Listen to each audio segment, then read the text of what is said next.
Hola a todos, amigos de Legal Praxis. Les saluda el licenciado Héctor Arnoldo Bolaños. Para mí es un gusto estar presentándoles a ustedes en los próximos 10 o 15 minutos eh, el sustento de lo que será por lo menos el módulo uno y módulo 2 del próximo diplomado en nulidades. No tengo como intención principal motivarlos directamente a que se inscriban en el diplomado, pero sí quizá generar inquietudes, ¿verdad? Hoy voy a tratar 10 problemas fundamentales que se dan en la práctica jurídica en el tema de nulidades sustantivas, nulidades de contratos y nulidades de instrumento, en relación también pues al derecho penal y al derecho procesal civil y mercantil. Sin más tiempo, porque la idea es que estos 5 o 10 minutos a ustedes les deje algo de provecho. Voy a empezar con estos ejemplos de casos y problemas prácticos que yo he planteado, profundizar en los dos módulos que a mí me corresponden del diplomado en nulidades. No llevan un orden, ¿verdad?, específico. Toco como primer punto algo que es bien actual sobre la capacidad. Nosotros en derecho civil seguimos utilizando el término menores de edad, pero ya la ley nos enseña que es niños, niñas y adolescentes. Si la ley Crecer Juntos ha ampliado esta capacidad de obrar, de obligarse, capacidad de ejercicio, hablan los doctrinarios del derecho civil de los niños, niñas, adolescentes. Preguntarnos si es lo mismo la capacidad de obrar, la capacidad de obligarse contractualmente, a la capacidad procesal para ellos poder participar en los distintos procesos. Y de ahí surgen interrogantes que ya se han dado en la vida de los notarios: si es válida la donación que pueda hacer un niño o niña de 8 años. Y si la donación es válida, sería válida también una compraventa, ¿verdad? O cuáles contratos sí, cuáles contratos no. Hay jurisprudencia al respecto. Es jurisprudencia reciente, ¿verdad? Ese como un primer gran problema para los notarios, incluso, o para los tribunales que se nos presenten este tipo de contratos al momento en que alguna de las partes lo incumpla, ¿verdad? Hay causal de nulidad en ese primer punto. Segundo punto, en el caso de una venta sobre un inmueble, pero pasa frecuentemente que ambas partes consienten en vender y comprar. Por ejemplo, ponemos el lote 8 del polígono A, pero el notario, por un error, describe el lote número 9 y ese es el que firman los otorgantes y se inscribe en el registro. ¿Cuál fue la voluntad real de los otorgantes? ¿Hay consentimiento en vender y comprar el lote 9? ¿Podrá resiliarse esa escritura? ¿Habrá nulidad? Si, por ejemplo, el vendedor ya no quiere venderle el lote correcto y el comprador está a punto de construir y se da cuenta que no le dan los permisos porque está construyendo en otro lote distinto al que éste compró, ¿verdad? ¿Qué asesoría le da el abogado en este caso? ¿Habrá causal de nulidad? Problema número 3. En el mismo caso anterior, digamos, ¿cuánto tiempo tendría en todo caso para solicitar la nulidad? Puede que en el caso anterior o en cualquier caso, porque el artículo 2254 me dice que prescriben las acciones ordinarias en 20 años. ¿Realmente tengo solo 20 años para entablar esta nulidad? O más bien, según el 1553, tendré yo 30 años. ¿Desde cuándo comienzo a contar este término, ya sea de los 20 o de los 30 años? O este caso más bien no es de nulidad absoluta, sino que puede ser una nulidad relativa y solo tengo 4 años, según los artículos 1554 y 1552.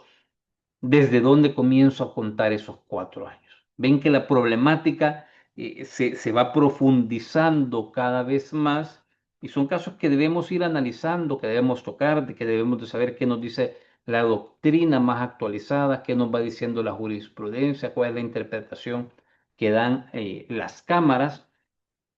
Problema 4 que yo he observado en muchos de estos cursos o en los procesos, se suele confundir lo que es la falta de capacidad de un otorgante en un contrato con la falta de el consentimiento que éste dio para contratar. ¿Hay alguna diferencia? ¿Cómo hago una descripción ordenada de mi teoría fáctica y de mi argumentación de derecho en las demandas?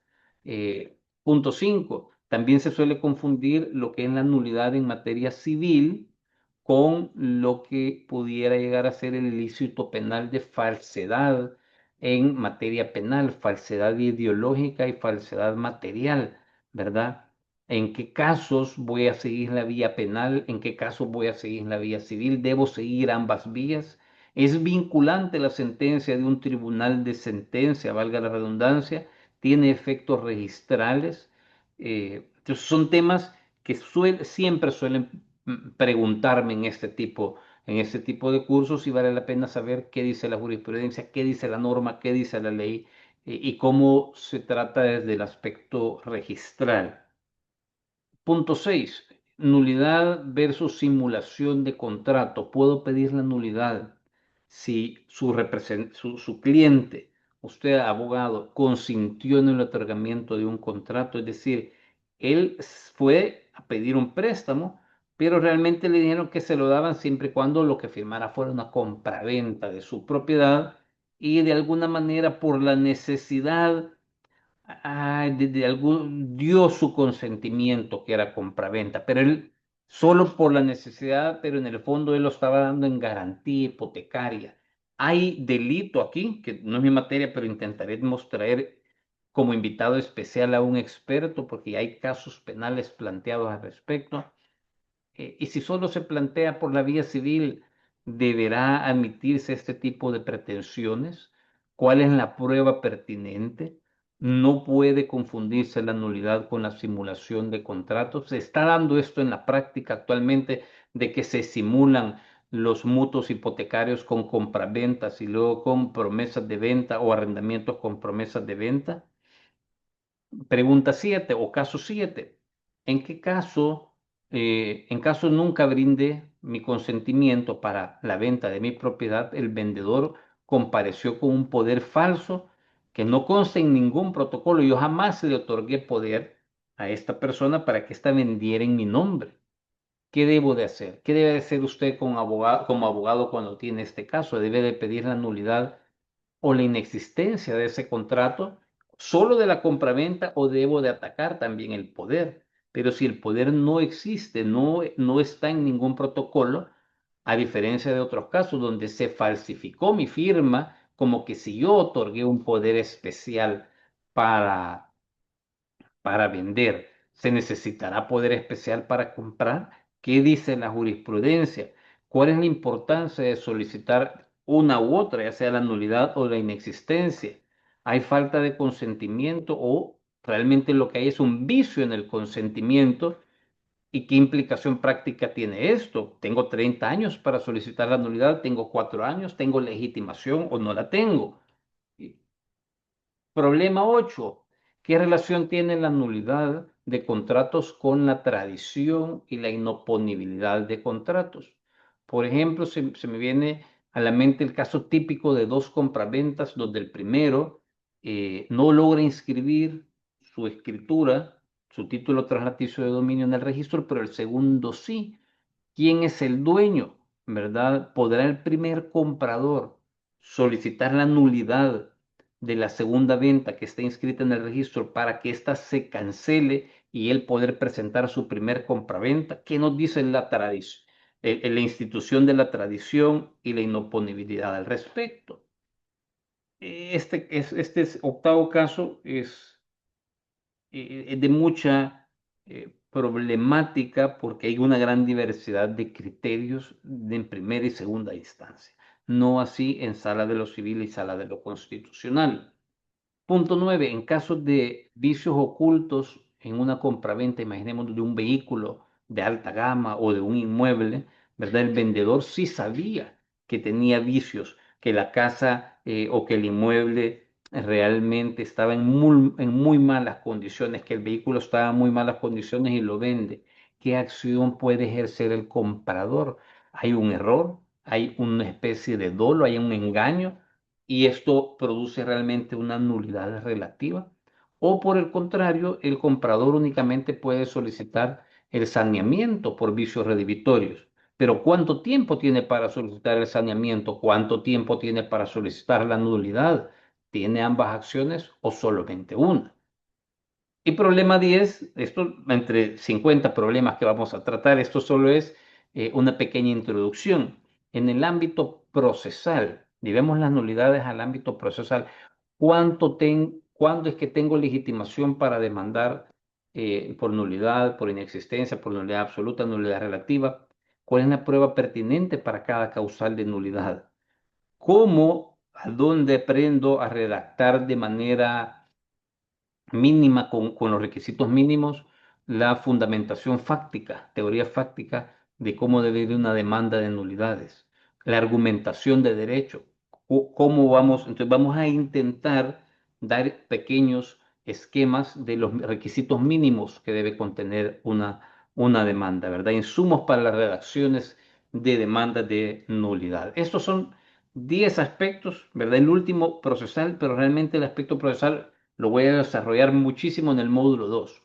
En el módulo 1 voy a desarrollar toda la parte sustantiva sobre todo y en el módulo 2 vamos a intentar desarrollar la parte procesal.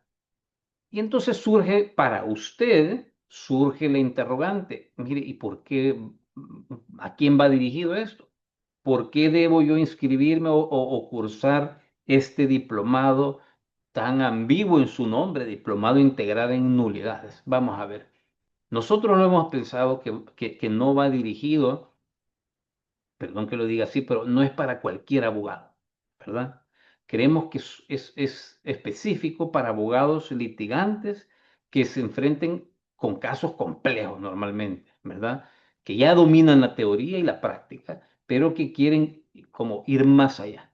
Y por eso hemos desarrollado tres grandes motivos por los cuales vale la pena participar. Primero, porque nos da el espacio para profundizar en la teoría, conocer más, volvernos verdaderos expertos en la materia.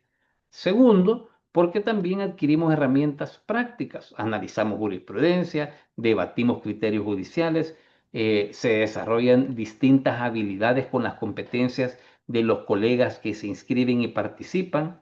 Y por último, creo que no menos importante es que muchos de ustedes desean participar porque comparten con la comunidad sus experiencias, a veces buenas y a veces malas, pero de estas experiencias, así como su servidor, por supuesto, que va a compartir muchas experiencias, tanto en sus 10 años de litigante como en los 11 años de juez, que ha tenido buenas y malas, sin decir nombres, ¿verdad? Y estas experiencias que tanto ustedes como los capacitadores compartimos, más allá de la teoría, más allá de la jurisprudencia, estos casos que hemos llevado todos, esto es lo que más enriquece y a estos abogados, esto es lo que va dirigido precisamente este diplomado. Pero entonces usted me preguntará, mire maestro, pero si yo ya soy experto, yo he llevado más de 15, 20 casos de nulidades, y entonces, ¿por qué debo de participar si este tema yo ya lo entiendo muy bien? Y entonces les voy a contar mi experiencia de los últimos 4 años en Legal Praxis, quizás con más de 30 cursos que yo he compartido con muchos de ustedes, ¿verdad? Porque este video va dirigido específicamente para la comunidad del Legal Practice. Y en estos 4 años y en más de 30 cursos yo he conocido colegas, amigos, algunos, con una enorme humildad y vocación de servicio, vocación de compartir. Y esto es por lo que muchos de ustedes se inscriben. Y esto es lo que enriquece realmente este diplomado, que entre ustedes hay personas que realmente tienen quizá más experiencia que su servidor, hay que decirlo muchas veces, y participan y me cuentan cosas de doctrinas modernas, de casos que han llevado donde su servidor aprende mucho y yo estoy seguro que todos aprendemos bastante. Y esto es lo más valioso de este tipo de diplomados, porque son ustedes quienes enriquecen a la comunidad Legal Praxis con su experiencia, su criterio y sobre todo su generosidad profesional y calidad de personas que son, ¿verdad? Y otros me preguntan, ¿por qué un diplomado tan largo? ¿Por qué 6 módulos y por qué no solo un curso? Veamos un curso de nulidades. Y yo contesto dos cosas quizás. La primera, la más importante, porque todos sabemos que el derecho no se entiende o se estudia por partes, es un todo, ¿verdad? Y cada rama está interconectada con las demás. Es mentira que voy a ser experto en nulidades civiles, sin saber nada de nulidades mercantiles, sin entender cómo va el mundo del derecho de niñez y adolescencia actualmente, y sobre todo algo de tan avanzada como es el contratos electrónicos, firma electrónica, eh, derecho administrativo, ¿verdad? Y entonces, por eso es que hemos visto en el caso uno de que la mayoría de ustedes, abogados, los despachos profesionales que ustedes tienen, sin duda alguna, asesoran a sus clientes que van a elaborar todo tipo de contratos, no solo contratos civiles. Y el curso de nulidades no es para ir a entablar una demanda de nulidad, es sobre todo para yo entender cuáles son los requisitos verdaderos para que no me anulen mis contratos después, ¿verdad? Hay experiencias graves de esto de la simulación y lamentables colegas que se encuentran procesados por simular un mutuo hipotecario como compraventas, ¿verdad? Compraventas puras y simples. Entonces, esto ya empezó a llegar a la fiscalía. Entonces, yo necesito saber bien la capacidad del consentimiento, el objeto, qué cosas no puedo ser objeto de contratos, ¿verdad? Y entonces, está en la asesoría, en la parte contractual y notarial, e incluso eh, esperamos tener un invitado, un registrador que nos hable de las nulidades registrales, de las cancelaciones de inscripciones registrales por nulidades registrales y no por nulidad de título, ¿verdad? En el área mercantil y administrativo, los módulos, estos dos módulos que son distintos, eh, Veremos las nulidades de actos, de acuerdos mercantiles, acuerdos sociales, actos de la administración pública, donde muchas veces de las municipalidades llegan a sus despachos y lo que es verdaderamente importante es saber cuáles son esos requisitos para que valga un acto administrativo o por el cual carece de estos requisitos y adolece de una nulidad. De más está hablar de las nulidades procesales, de las nulidades en materia de familia, niñez y adolescencia. No voy a profundizar más en esto, pero sí decir sobre todo que consideramos, y ustedes ya han estado todos en cursos con su servidor, que este espacio sirve para debatir, para analizar, para criticar incluso la norma, la jurisprudencia, o una crítica constructiva, por supuesto, la jurisprudencia, el sistema, y eso nos ayuda a debatir. Yo lo que estoy pensando es dejar una sesión aparte en mis módulos única y exclusivamente para contestar preguntas, para debatir, ¿verdad? Puede ser solo los sábados, puede ser el viernes, de 1 hora, ¿verdad? Y así no rompemos el esquema que cada jornada va llevando con sus presentaciones. Debatir entre abogados es lo que nos fortalece realmente como profesionales, nos ayuda a pensar, a madurar y a crecer. Eso es lo que buscamos en la comunidad, aprender y mejorar juntos. Y por último, quiénes vamos a impartir estos módulos, cuál es la experiencia de cada uno de los capacitadores. Como ya les he dicho, yo voy a tener la gran oportunidad de compartir con ustedes el módulo uno y el módulo 2. Realmente es un solo módulo, ¿verdad? Pero lo hemos separado por lo extenso de la materia. Otras veces damos cursos de 10, 12 horas y no alcanzamos a abarcarlo. Hoy vamos a dar cursos de 8 y 8 horas, van a ser 16 horas, más el invitado especial, más las jornadas extra de solo de preguntas, seguramente llegamos a las 20 horas, ¿verdad? Y entonces aquí les dejo, porque esta presentación la voy a compartir con ustedes, aquí les dejo la temática de cada módulo. Como les dije, la primera va a ser más la parte sustantiva y el módulo 2 va a ser más la parte procesal. Vamos a hablar de cosas que nunca hemos platicado. La diferencia jurisprudencial entre nulidades de contratos y nulidades de instrumento. ¿Qué pasa si lo que me piden es una nulidad de instrumento, pero me señala requisitos de nulidad de contratos? ¿Qué oposición puedo alegar como abogado en ese aspecto? ¿Verdad?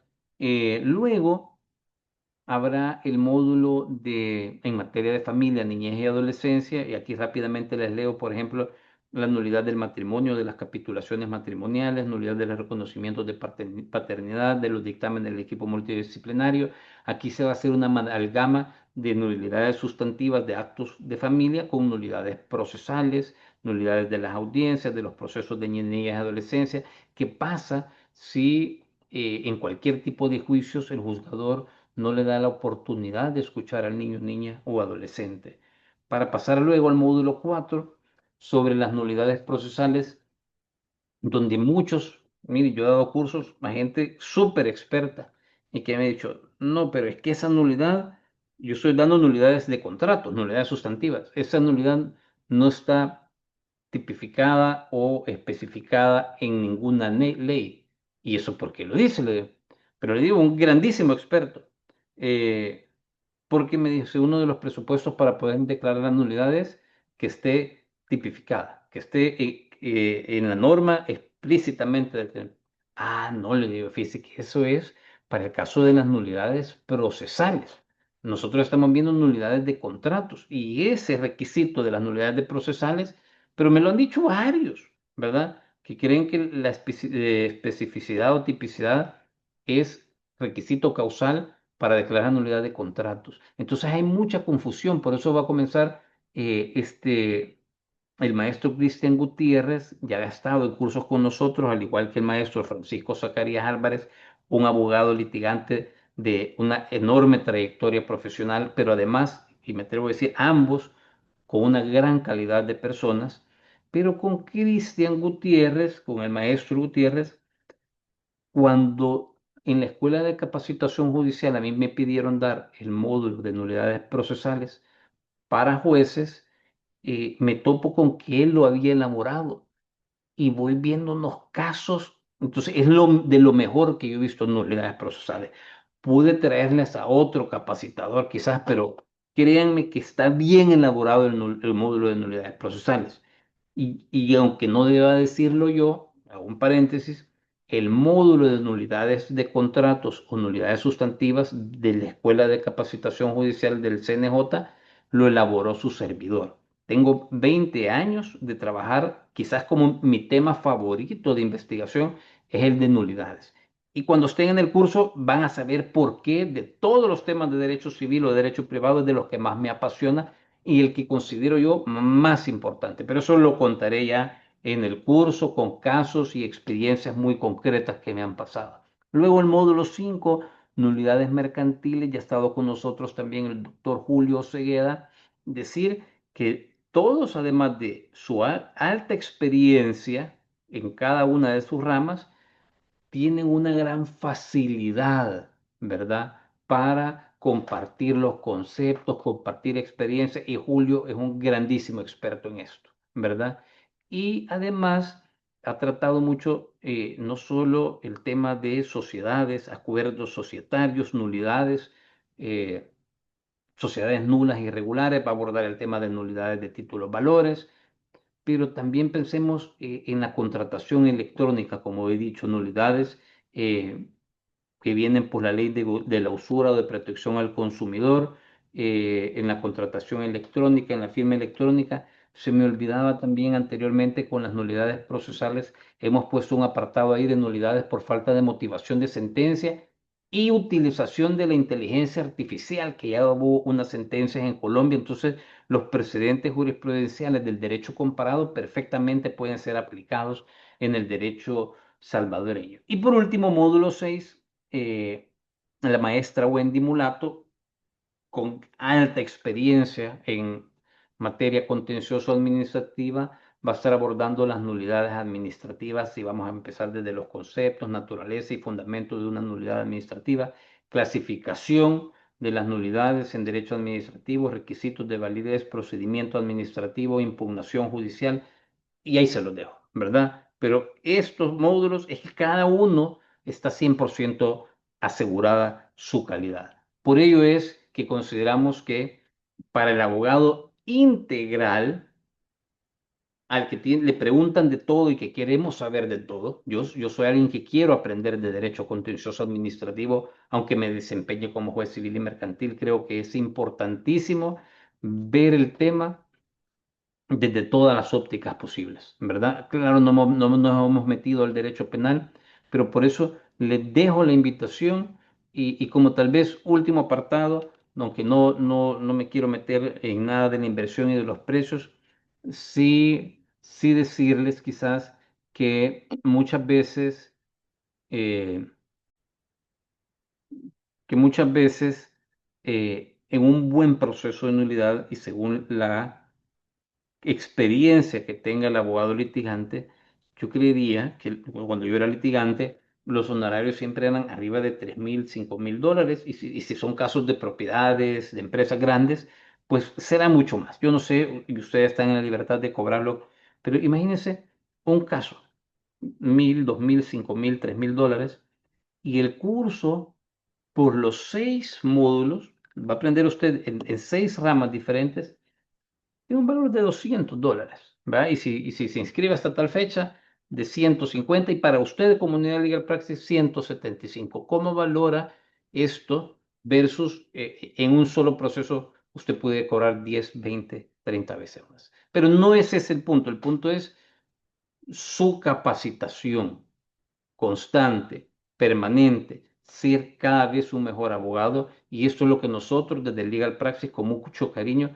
queremos intentar brindarles a ustedes. Yo les agradezco muchísimo la atención que me han brindado, creo que ya me pasé del tiempo. Acá los dejo y los espero martes 11 de noviembre, módulo 1, nulidades sustantivas, nulidades de contratos. Tengan todos un excelente día y un bendecido fin de semana.